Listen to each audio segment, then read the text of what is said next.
Bulletin का आगाज करेंगे और सबसे पहले आपको बताएं कि शहबाज शरीफ से मुताल्लिक डेली मेल के वजाहती बयान पर शहजाद अकबर का शदीद रद्द-ए-अमल। शहजाद अकबर ने लीगी रहनुमाओं के दावों की कलई खोल दी। ट्वीट किया कि जब नैब मुल्जिम पर मुकदमा चलाने के लिए तैयार नहीं तो डेली मेल क्या करता। माफी मांगने के दावे धोखे के सिवा कुछ नहीं।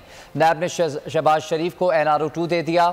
शहबाज शरीफ के खिलाफ मुकदमा चला ही नहीं, जिस पर डेली मेल को मजबूरन पीछे हटना पड़ा।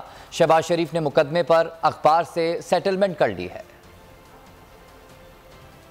सैलाब जदगान funds corruption scandal. Daily Mail ने शहबाज शरीफ की करप्शन को बेनकाब किया। नैब फिर शरीफ खानदान की मदद को आया। नैब ने शहबाज शरीफ को इस मुकदमे में चार्ज ही नहीं किया। यूं नैब शहबाज शरीफ को रिलीफ दे गया। नैब के तर्ज अमल से डेली मेल को पीछे हटने पर मजबूर होना पड़ा और नैब के पीछे हटने की वजह से अखबार ने शहबाज शरीफ से अखराजात पर सेटलमेंट कर ली। लीगी रहनुमाओं ने दावा कर दिया कि डेली मेल ने माफी मांग ली, लेकिन शहजाद अकबर ने इन दावों की कलई खोल दी। ट्वीट में साफ कह दिया, नैब का शहबाज शरीफ का चार्ज ना करना NRO 2 है। जब नैब ही लेट गया तो डेली मेल क्या करता। ये मुकदमे की सेटलमेंट लगी है। शहजाद अकबर ने मजीद कहा, वैसे खबर यह है कि शहबाज शरीफ ने पिछले हफ्ते अदालत की तरफ से आयद करदा जुर्माना भी अदा कर दिया है। अब कोई उनसे इस बात की तस्दीक कर। तारीख में पहली बार इमरान खान, आसिफ अली जरदारी, शहबाज शरीफ, मरियम नवाज,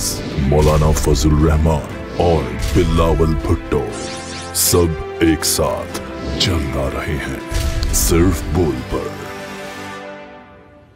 सबसे ज्यादा व्यूज और सबसे ज्यादा रेटिंग के साथ बोल आज भी रहा नंबर 1 पर। सब्सक्राइब करें और बेल दबाएं ताकि कोई खबर रह न जाए।